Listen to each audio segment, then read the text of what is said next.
Okay, well, I want to welcome everyone here today to our webinar, A Tale of Two States, Transforming Childcare in New Mexico and Alabama. And thank everyone for joining us today. Hopefully we'll have a really rich conversation at the end. I want to remind everyone that we take questions and to put your questions in either the chat on YouTube or in hashtag BPC Live. So we'll take those at the end. My name is Linda Smith, and I am the director of the Early Childhood Initiative at the Bipartisan Policy Center. And for those of you who don't know, the Bipartisan Policy Center is a Washington, D.C. based think tank that tries to take the best ideas from both sides of the aisle to propose policy solutions for America's most pressing problems. And I think it's fairly safe to say that childcare is a pressing American problem. Today, we will be discussing a report written by Jason Sabo and Lisa Kerber that looks at childcare systems in Alabama and New Mexico and offers a blueprint for incremental bipartisan change. So I think that hopefully we will have some very candid questions as we get to this. Just know that the report has been posted live. We will have a link in the chat, and it's also available at BPC Early Childhood Initiative. So why BPC in this report? Well, early care and education is a bipartisan issue. It has been and remains bipartisan here in Washington, D.C. and in the states. I was just out at a governor's meeting for the Western governors, and very much on the minds and thoughts of a lot of people in this country. As you all know, we live in a very closely divided country. 32 of our state legislatures are Republican controlled, 25 governors, and it goes on. So we really do, and it's very close across the country, obviously here in DC as well. So we need solutions that people can agree on. So what we're going to do today is look at and hear from Jason Sabo, who has been talking to both of these states, interviewing people, and has a pretty good idea, I think, of some of the things that have worked across the aisle in both of these states. So what you will see as we move through this is one red state, one blue state, very different in their makeup, but with serious challenges for childcare in both of their states, both urban and in the cities. So again, I'm going to introduce Jason Sabo now. He is the founder of Frontiera Strategies. I don't know why I'm goofing up on that. Who, along with Lisa Kerber, authored this report. So I'm going to turn it over to Jason and have Jason go through the slides in terms of what the highlights were in the report. I really do urge our community, our population, to read this report. It's extremely interesting in terms of what these two states had in common, what they shared, what the similarities were, and how other states can learn from these lessons to move forward in terms of improving both access and quality of childcare. So let's bring the slides up if we can.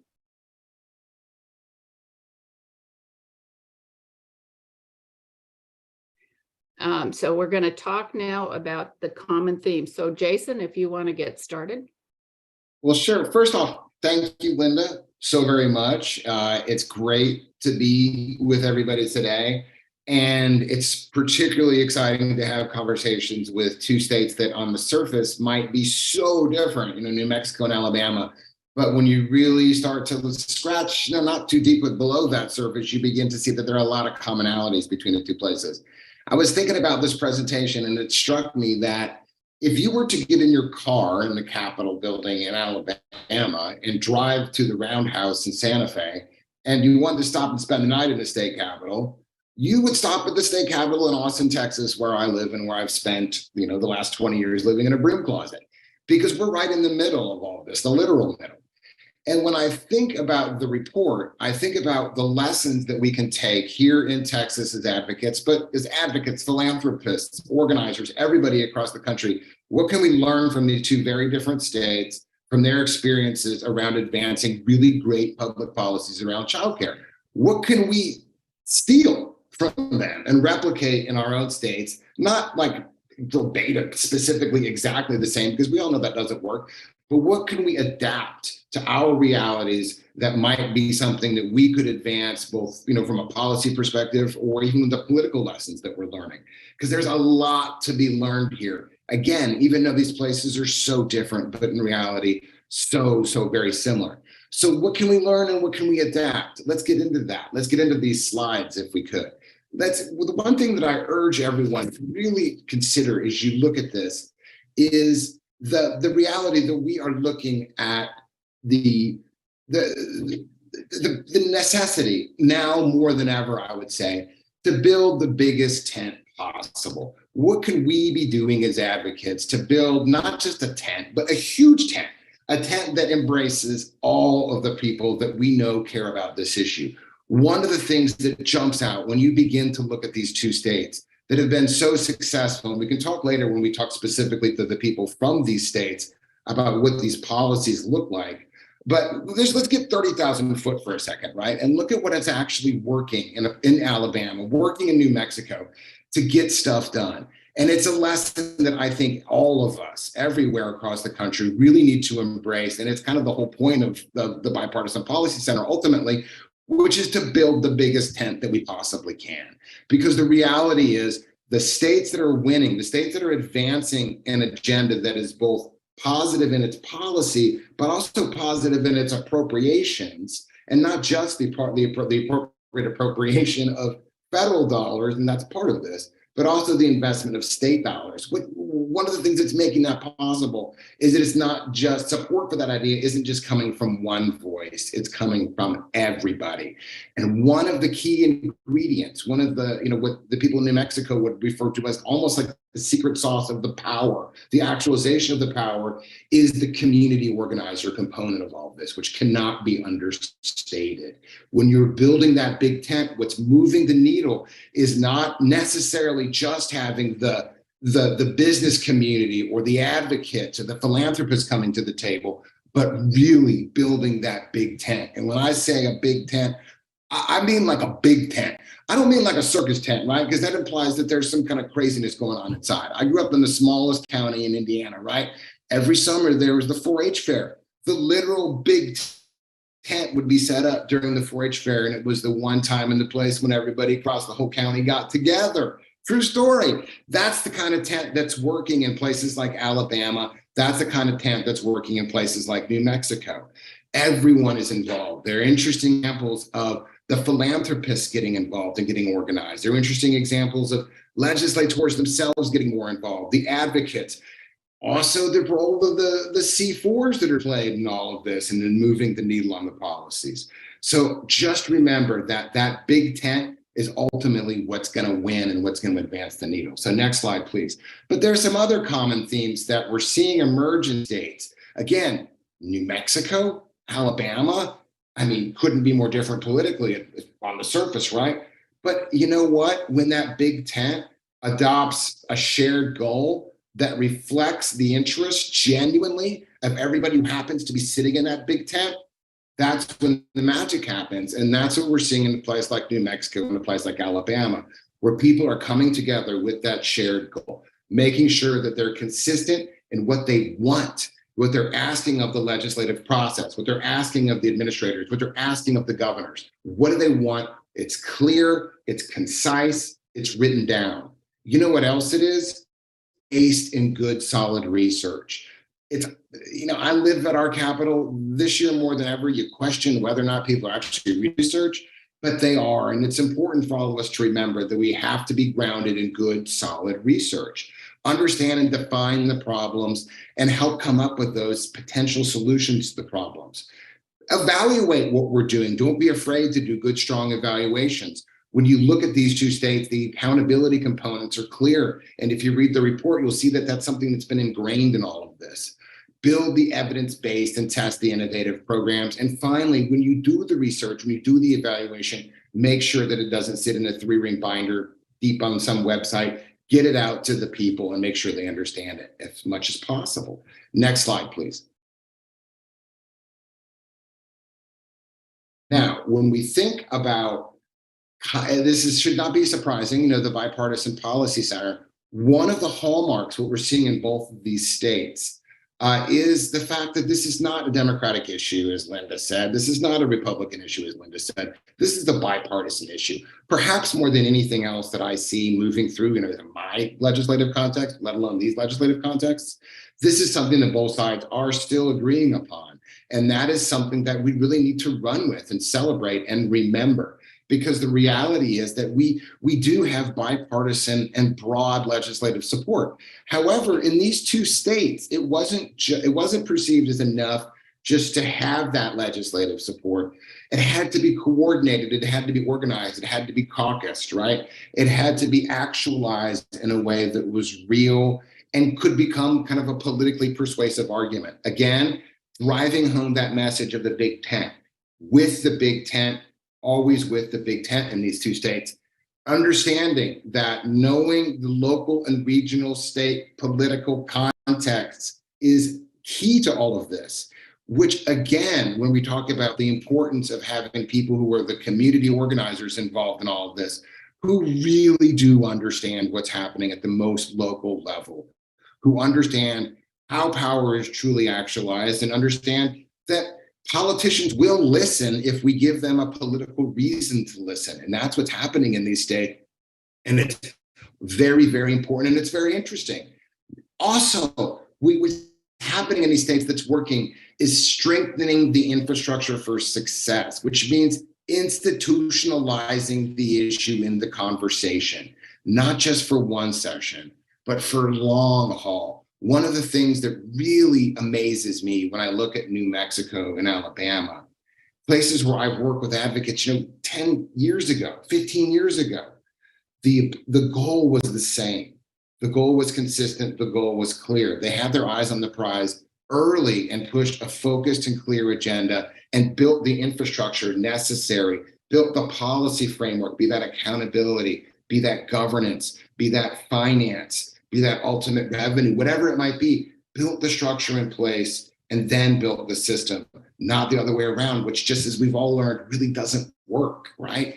But they built the infrastructure going forward, knowing that they had the opportunity ahead of them. Also, something that's very interesting is every state over the course of the last 3 years since the pandemic had a choice to make. Do we use these federal funds that we're getting to apply Band-Aids to the crises of today, which are multiple and varied and seemingly everywhere and omnipresent? Or do we use these dollars? Do we use these dollars to leverage other funds from the state? Do we use these dollars structurally, internally within Alabama, within New Mexico, to set ourselves up for that next place, right? Some states, and I'm not looking, around in the place I happen to be living, really not. And if I am, it's lovingly. There wasn't necessarily the longest term thinking upon it. And when dollars are over, the dollars are over. It wasn't that. It was a great party, but I'm not discounting the fact that you kept the system alive in a lot of states with these federal funds. Otherwise, it wouldn't be here, period. I get it. But ultimately, some states did choose to more strategically think about these federal funds. And that's another commonality that kind of jumps out that's worth noting, and really thinking about how you could use those federal funds to leverage for the long haul while you're responding simultaneously to the very real crisis. Really, the last thing that to hammer home here is something that might superficially seem kind of obvious to some of us, but is a really, really important point. And it speaks to the thoughtfulness of the people in the big tent in New Mexico, in the big tent in Alabama. There's a real respect for the way that things build upon things, right? That if you sequence policy reforms appropriately, you'll be more likely to have legislative support for things like an appropriations request. If everything is logical and thoughtful and accountable and sustainable, right, with money that's not going to go away, with money that's going to be there in the future. That's what these states are doing to build capacity. That's what these states are doing to expand access. That's what these states are doing to do it both at the same time, which is like the holy grail of all this stuff, as we all know, right? So what does this mean for you? Next slide. What does this mean specifically for your context in your state? How do you bring the transformation home? How do you take the lessons of the two big tents and bring them to your state, your community, your reality? And, number one, put community in the driver's seat. That the overarching lesson learned in both of these states, just kind of looking at the commonalities, put community in the driver's seat, right? That ultimately will derive the political, electoral, other power necessary to move things from a political policy perspective, right? Secondly, have a plan. Be purposeful. Be mindful. Know where at least you want the train to go. It's a circuitous path sometimes, we all know, but at least know where you want the locomotive to end up. Fight to keep this bipartisan, and ain't it hard to do? I know it. I've been living in the Texas Capitol for 20 years. I get it, but you can do it. We really can and must keep this an issue that Democrats and Republicans agree upon. In the midst of all of it, we've been able to do it so far, and we have to cling to that as much as we can. Also, and I give New Mexico huge credit for this, and I give Alabama credit for what is happening, which is pay providers for the actual cost of quality of child care. There's the direction that we're moving. We all know we need to be there. Let's make it happen, and let's invest in the workforce, and let's create very clear structures of governance. And let's remember, voters love this stuff and will reward elected officials who do as well. Now, what ultimately we're all here, though, is how do we learn from our compadres? Next slide, please. How do we learn from people who are on the ground, right? Really doing the critically important work? And how do we learn what lessons are they teaching us, and what are their instructions for us? So one of the things that I'd like to do, if we could, is turn it back over and bring some of our state partners in. And let's hear what people who are actually doing this work in these states have to say about it. And Linda, am I bringing you back up again? Just so I'm understanding. Linda, you're muted. Sorry about that. I'm the one that's usually saying that to somebody else. Now what we're going to do is bring in two people, one from each state that have lived this for quite a few years in each of the states. And then ask them to begin with to basically your experience in the process that happened in each of your states. So we're going to start with Rob. Rob Black is the president and CEO of the New Mexico Chamber of Commerce and has over 30 years experience in leadership in public policy, advocacy, and economic development. Before joining the chamber, Rob was a senior director for community relations at Pacific Gas and Electric of California. And I think very interestingly, Rob led the Golden Gate Restaurant Association, which I know has always been challenged with childcare issues. So I'm going to ask Rob first to sort of recap his experience in working on this issue, primarily from the chamber perch that he has in New Mexico. So Rob, I'm going to go ahead with you.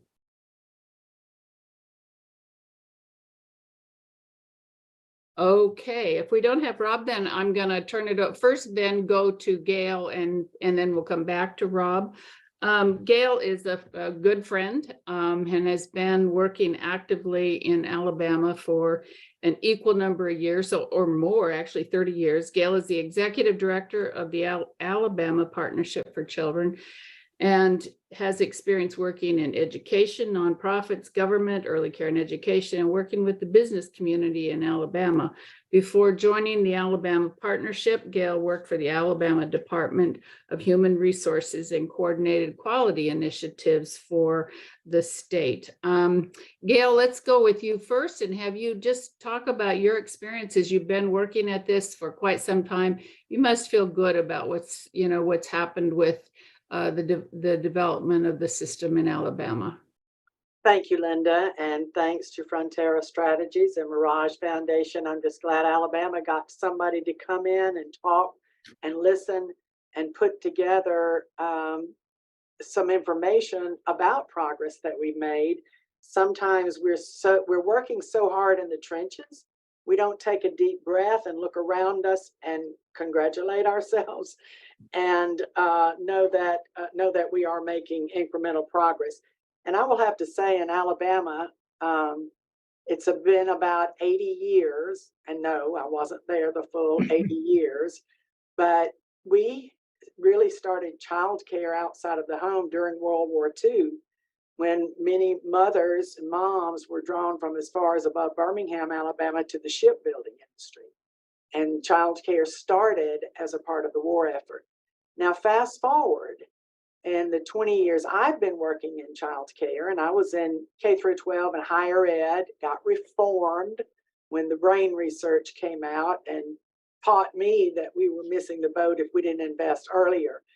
I've been here working on these issues. At the time, we didn't even invest enough in our state match to pull down all of the CCDF funding. We left money on the table for years. And that was one of the first things we accomplished with a governor's early learning commission. Identified the fact that every agency, locally, regionally, or whatever, had a piece of young children, but there was no entity looking at the whole. And that's when our agency was created, the Alabama Partnership for Children. That was under a governor from one party. We've had successive governors in 2 or 3 different elections of the other party. So I think we're at an opportune time to shore up what Jason referred to, clearly identify what we want, what we need, clearly estimate or validate how much it's going to cost, identify the funding streams, and not let this opportunity slip from us. During the pandemic, we invested our funds. I think I wouldn't have improved on it if I had been doing it myself. I think we did it very, very well. And we also learned how positive an impact it had on sustaining high quality options, more options for parents and families. And we just need to carpe diem. I think we're in that space right now. We have always tied the need for childcare to the workforce. As you know, the CCDF is to support working families. But then when you juxtapose that with the brain research and the opportunity, you win all the way around when you tie it to school readiness, because all the research shows us that if a child walks up to the schoolhouse door 2 years behind, and all of the peers are not, it's hard to catch up. So the investment in the best outcomes for children, the investment in working families, and that all has to translate into an investment in the child care system itself. Thank you, Linda and Jason.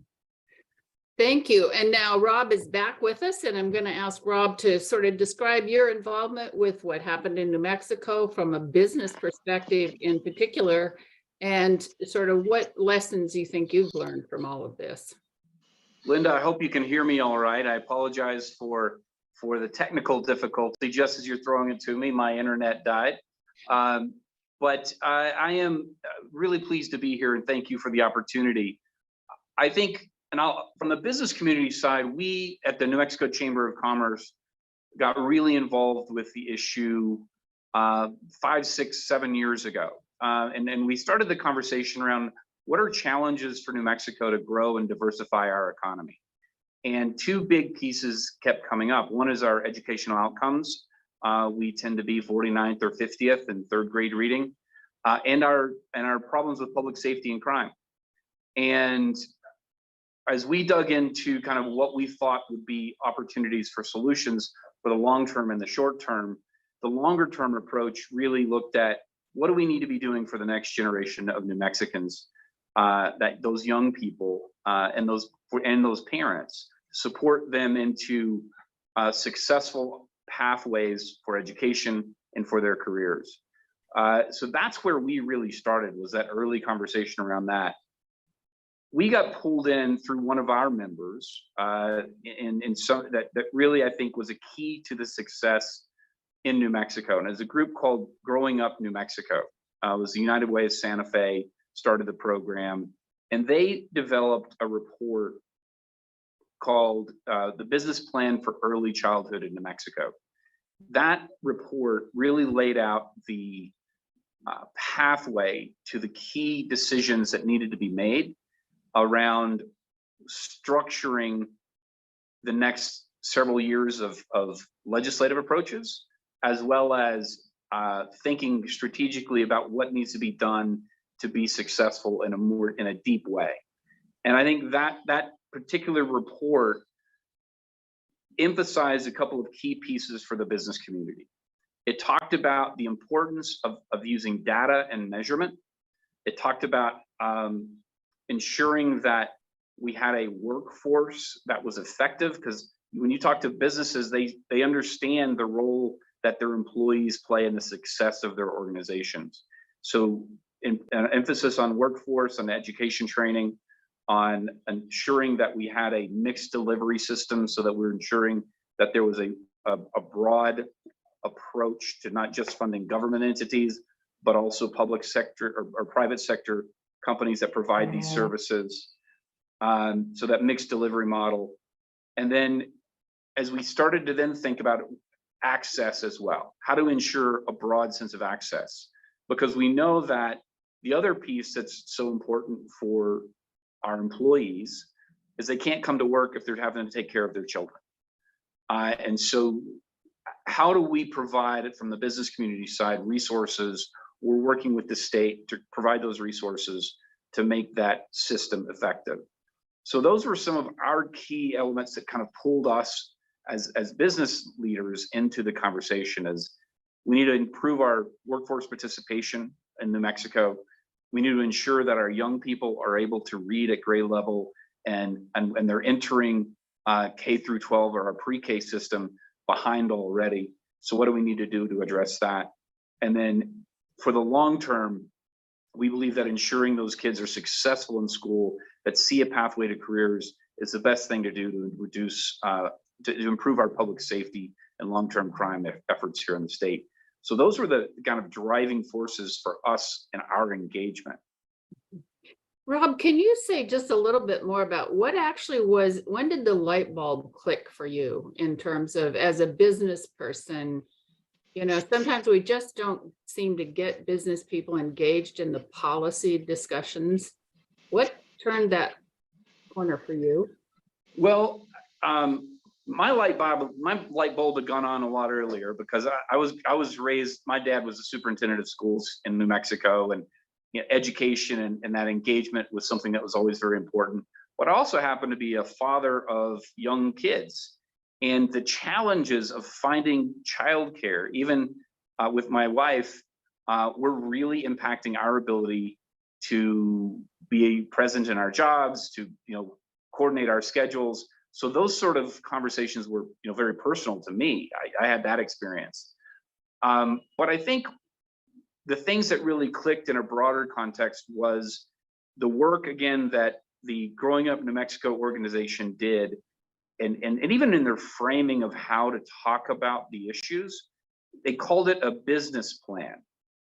They talked about the steps that need to be taken using language that a business leader could understand, or that a policymaker could understand, not just advocate language. And I think you have to have both. You have to have an understanding of what your audience is and what you're trying to do.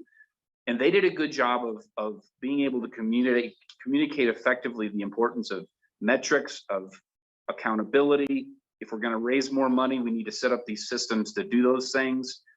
And we were already spending more per capita on these types of programs than most states, but our outcomes were not good.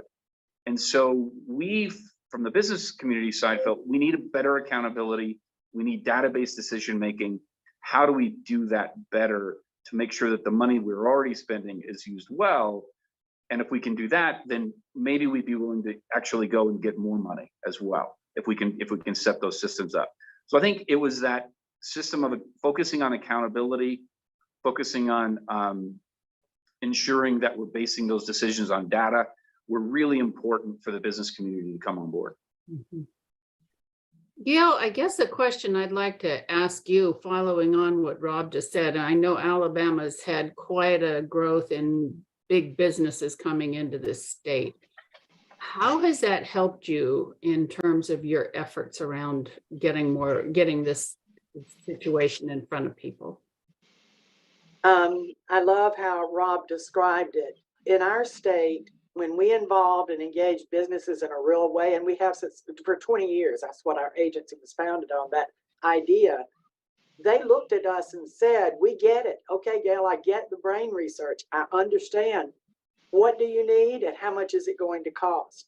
So to agree with what Rob said, getting to the point of data, driving, first of all, we used the it was called gettingready.org, and it was the National School Readiness Indicators Initiative, measurable indicators in 4 or 5 areas that had data, reliable data that we could get every year so that we could show progress. And we committed ourselves to that early on, as well as a commitment to a gradual growth of our state's pre-K program. If they had magically dumped the millions of dollars on us to serve 70% of our 4-year-olds, we could not have delivered a high quality program because it needed to be gradual.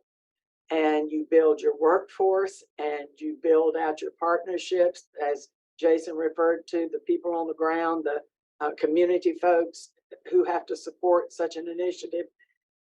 What has helped because of the pandemic and because of, you mentioned all of the new businesses coming into Alabama. The year before the pandemic, our state workforce council published a document that estimated by 2025, that seemed like a long time ago when they published it. In 2025, Alabama would need 500,000 additional skilled workers to fill our positions.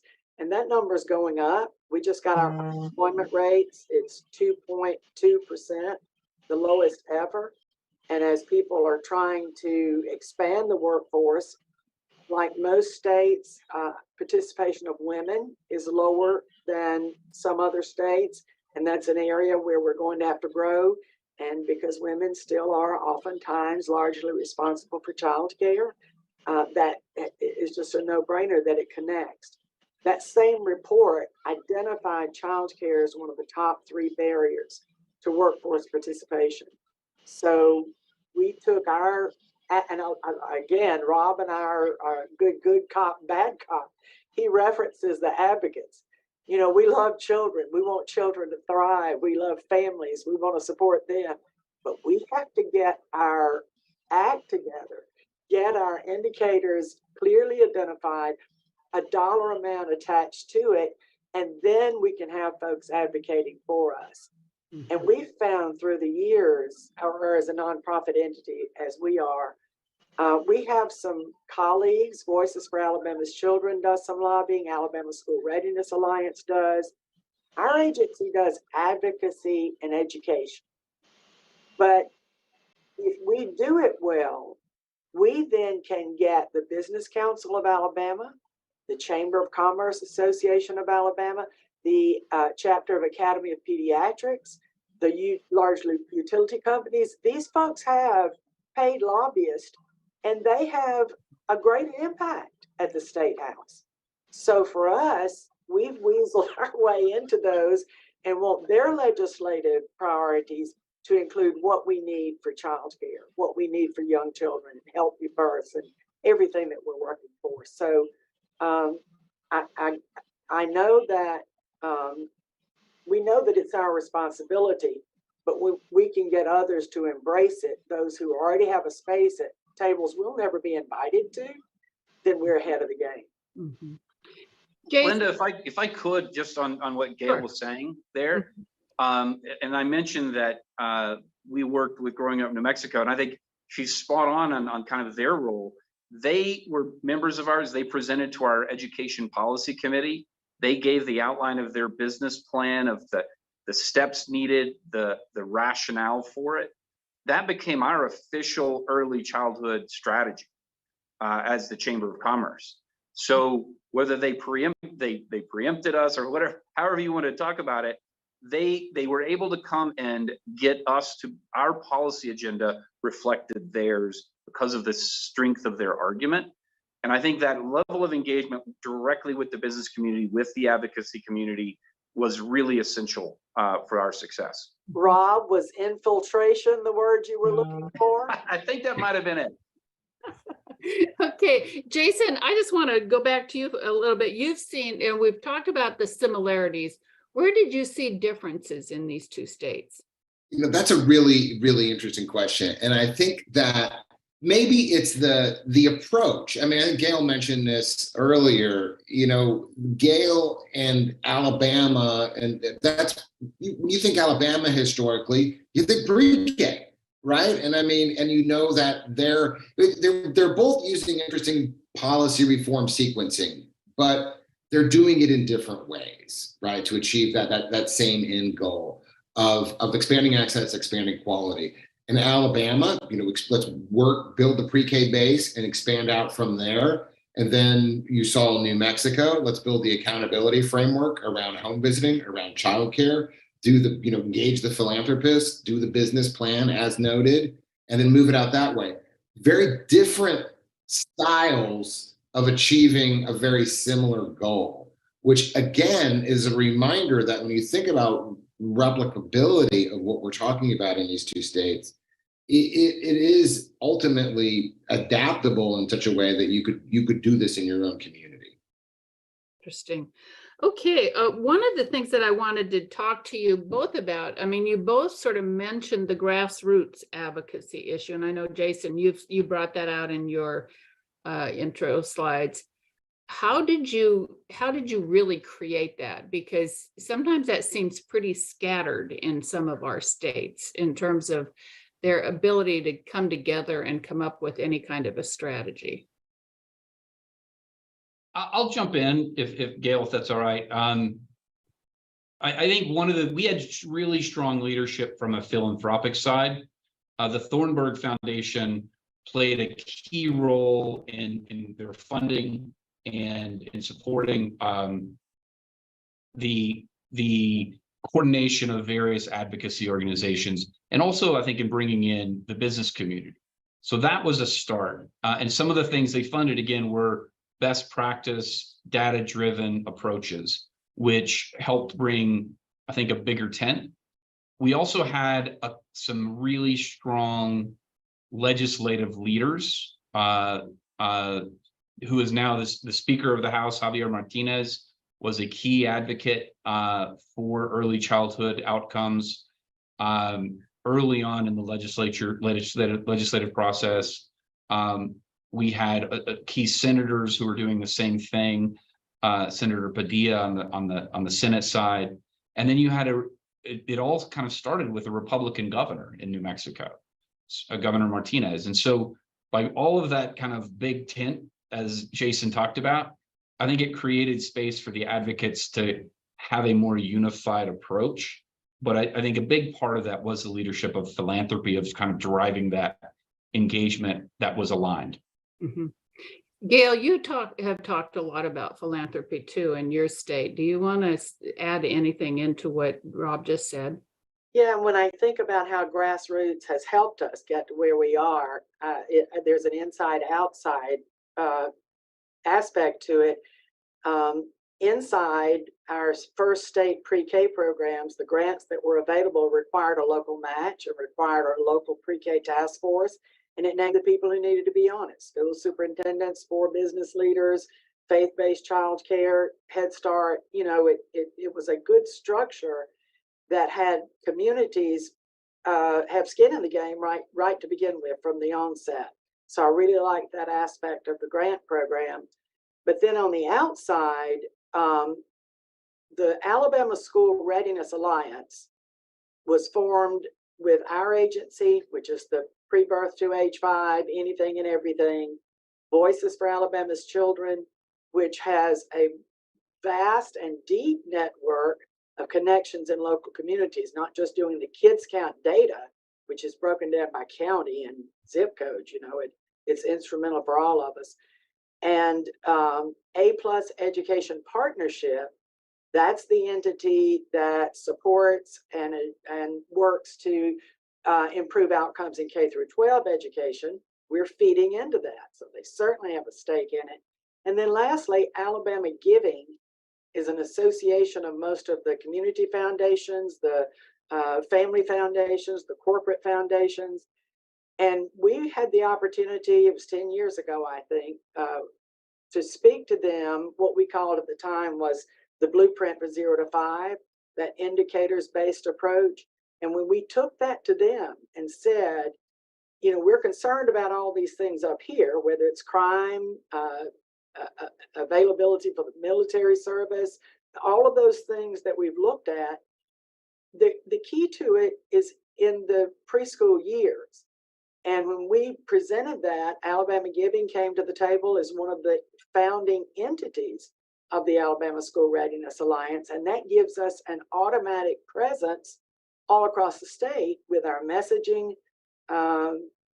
If they fund 3 or 4 local programs, they have a microphone and a place and a venue to speak. So philanthropy helps local communities do their match. But when they embrace, and just like I said, if on their legislative agenda, and if one of the things they're looking for is expanded access to quality childcare, then we've done a good thing by having them on board with us, because they're deciding every day what their priorities should be. What should we be investing our dollars in?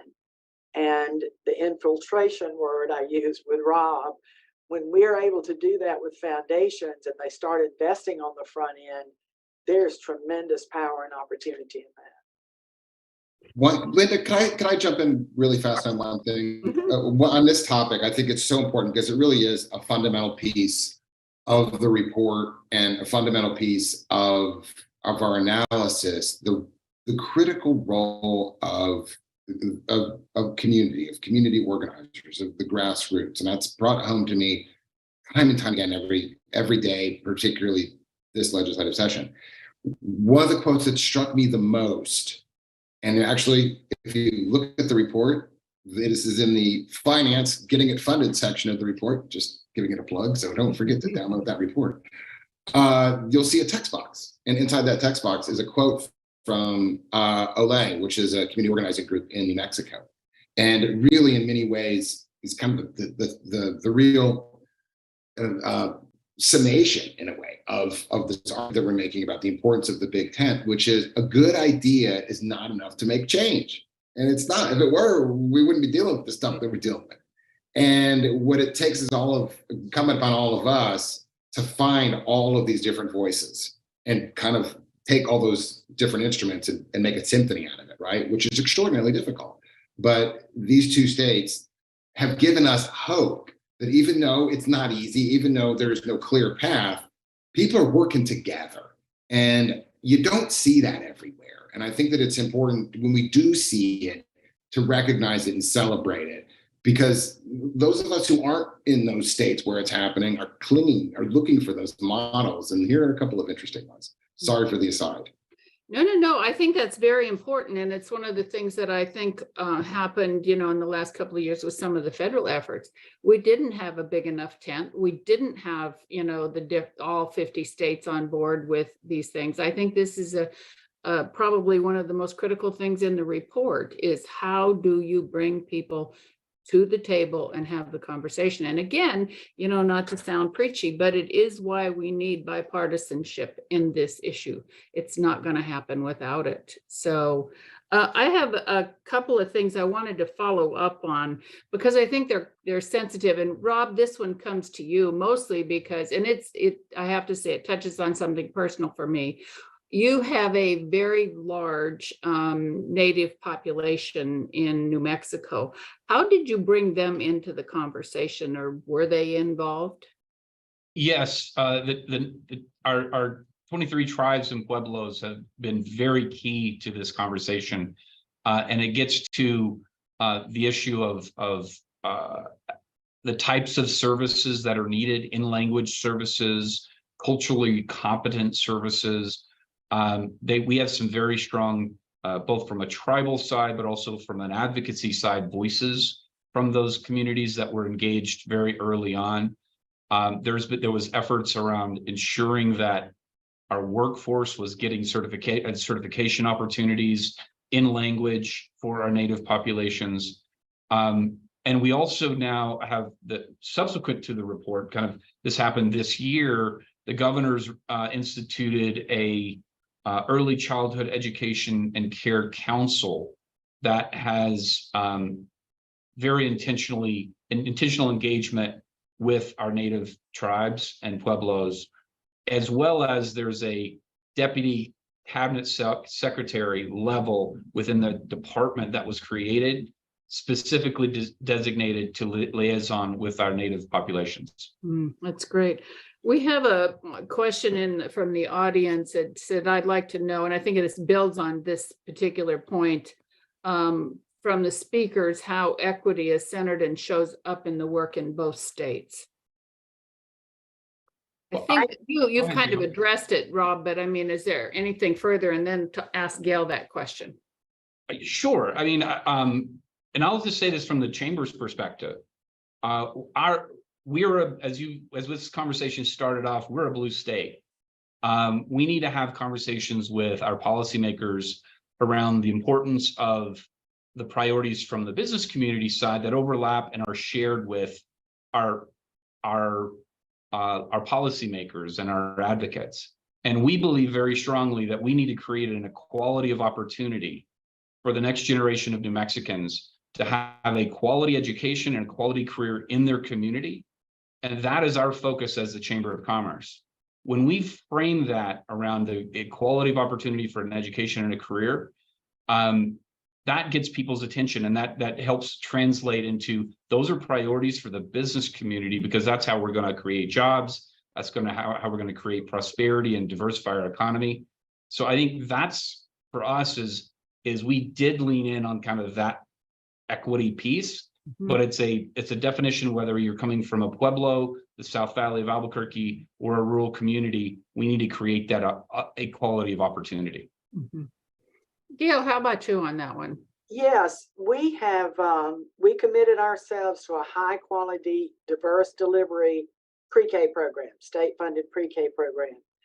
And some communities have lotteries for kids to get the slots. So we did not target high need, low income, but in its implementation, we've gone to those areas to offer the first funding and the expanded funding. And this past year, our governor directed the department to look at programs where 20% of whether high need school systems were, and direct the new funding to those areas. That both has to do with our delivery and our philosophy about what a good classroom looks like. In addition to that, in 2018, we participated in the HOPE project, Harnessing Opportunity to Promote Equity and Early Education. It was ingenious. But what it required us to do was look at every piece of funding, every program that touches a child and a family in our state, and identify areas where the numbers don't look right. It doesn't look like we're serving who we should be serving. And I sent an email to state agency heads. Within 2 days, I had all the data that was available. So nobody minds sharing the data.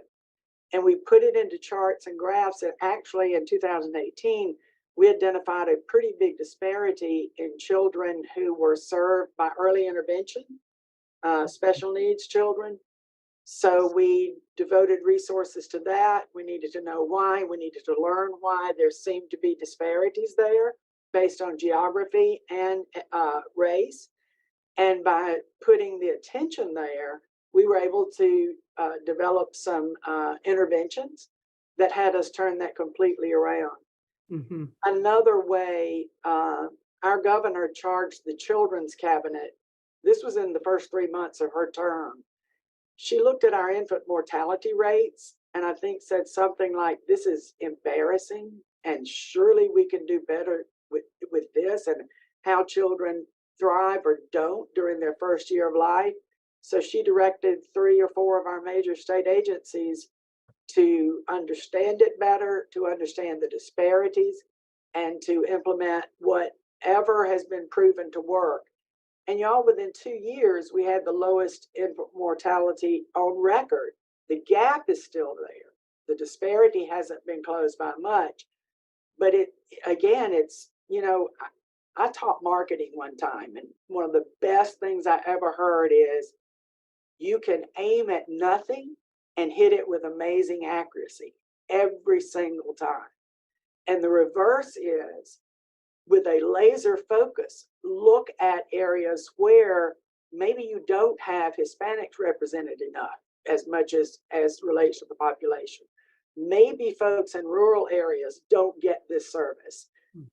If you look at it through that lens and keep mining the data and showing the trends, with that focus, you can start to chip away at the disparities. Interesting. Here's another comment. It says, may I ask what stakeholders and legislators helped to develop the much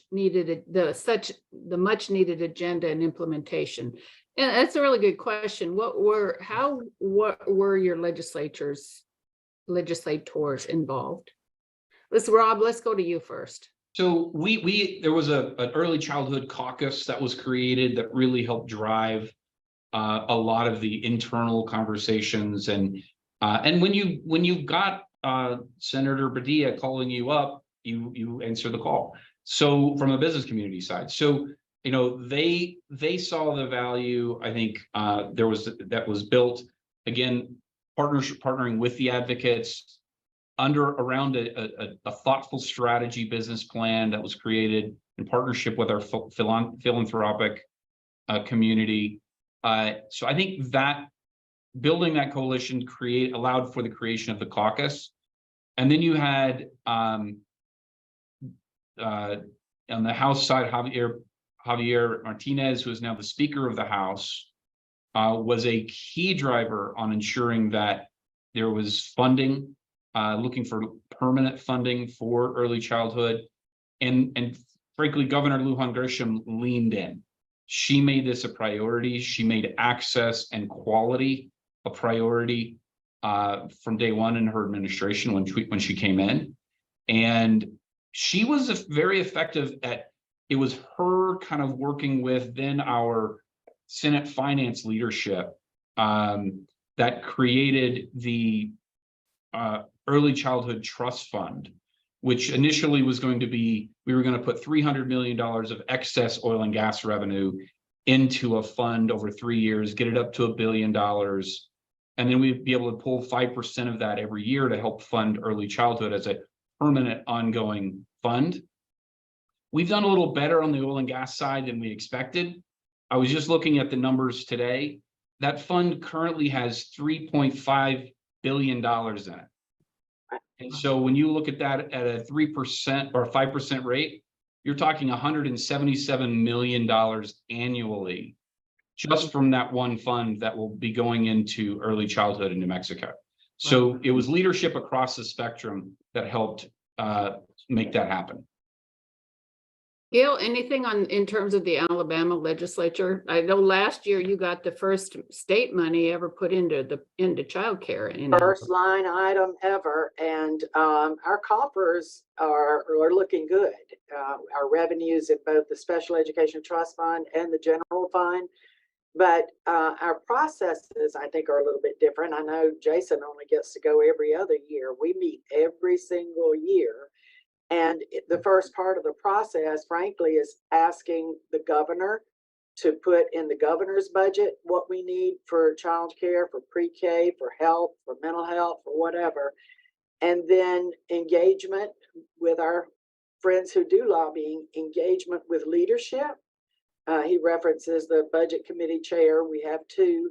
And then my personal experience is we have had legislators, and I don't know if it was by luck or because of their particular interest, who have long been champions of what we need for young children and families. And we just continue to keep them in our communication loop. We visit them every year to thank them for their support. And they help us when we bring something to them. There's a really good question here, and I think it's maybe not an easy one, but as an advocate, where do we start in our communities? And this one kind of has a little footnote to it because the person is from DC and not a state. But, you know, what do you say to where do you start if you don't have such, you know, a plan, a strategy involved in, you know, Jason, maybe you can start with this one. I would love to. And as someone who's been doing this for a really long time as an advocate, I think the place that all of us, you know, maybe especially the older hands, need to start remembering is that it's all about outreach. It is all about having conversations, perhaps in some states, some places, conversations that aren't so comfortable with organizations, entities, providers, players, stakeholders that you've never talked to before. And big tents don't make themselves. Big tents are raised, and you don't raise a big tent by yourself. A whole bunch of people have to raise a big tent.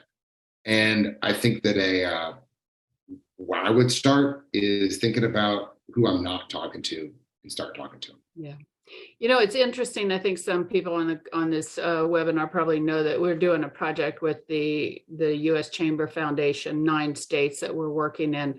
And it is just sitting down and talking to people, getting people to talk to each other and figure out where the common ground is. I think it's so important. And it isn't easy because it's uncomfortable. So I don't know, we're looking right now at only a couple minutes to wrap this up. So Gail and Rob, what have we missed? What do you want to tell the audience about what you've experienced in your states in terms of closing? What your recommendation might be to them? So I've referenced the measurable indicators for which you have a reliable ongoing source for the data. That's key.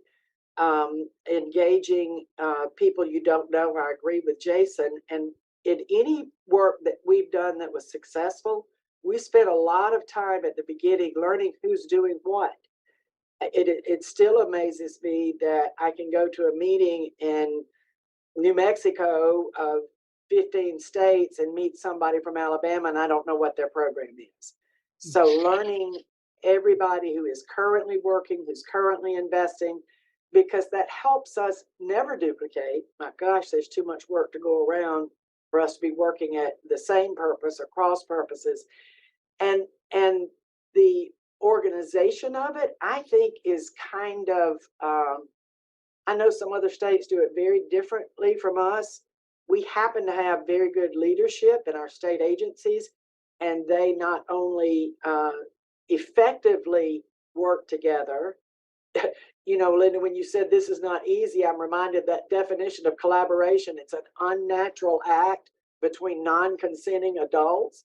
And sometimes it is, but a governor can provide that leadership, the legislature can, and then sometimes the folks that head those agencies, they can facilitate it and they can also stymie it. So working in both places, in the nonprofit sphere, local, regional, at the state level, and it is hard work, but keeping the focus. Our success with pre-K is because we had a very clear mission.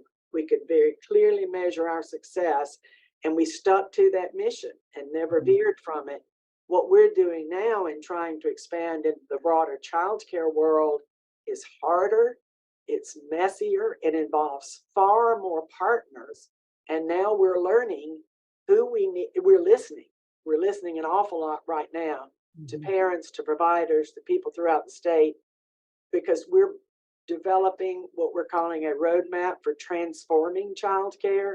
We don't want to back up and lose anything, any of the progress that we've made in the last 2 or 3 years, but in a very grown-up way and in a very thoughtful way, we want to devise a schematic that anybody and everybody can understand, and then we want everybody to embrace that and go forward with it. Okay, great. Rob, how about you? Closing. So I think the key pieces for me were the early strategy that helped build a consensus that philanthropy was really key to helping create. Also the focus on workforce, because when you focus on workforce and ensuring that you're delivering quality, affordable or accessible childcare, it makes you think about how do you do that. So that gets into what are the educational components that you need to be supporting these childcare teachers to have, but also how do you pay for it? And I think that's where our cost of care model is really, really important in New Mexico, is because now we're trying to think about, it's not just how cheap you can get the childcare, it's how good it is and how accessible it is. And I think that was a key piece, but that came out of the strategy work. And then I think Jason talks about this in the report, the importance of sequencing your asks and your policy objectives that align again with your strategy, because that helps build momentum, it helps build consensus, and it gets more people engaged. So I think that sequencing piece is a really important part of the conversation. It is. Okay, Jason, you're going to get the last word. Well, one thing that I would say, and really kind of to echo what we just heard from Rob and from Gail, is this isn't easy. It's messy.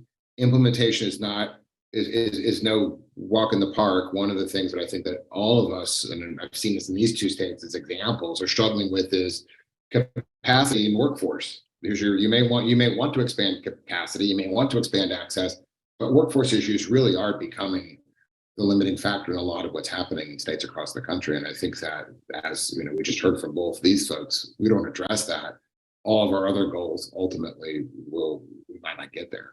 So thank you again, to Bipartisan Policy Center, Raj Foundation, everyone involved in this for their support of this effort. I do hope people find the report interesting and readable. Mm-hmm.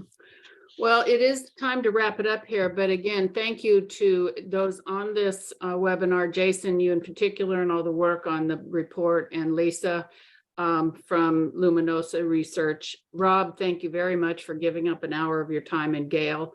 Just a great conversation, and we hope people learned from it. We had some questions we didn't get to, which is a good thing. At least people were listening and I think getting things from the discussion. So thank you.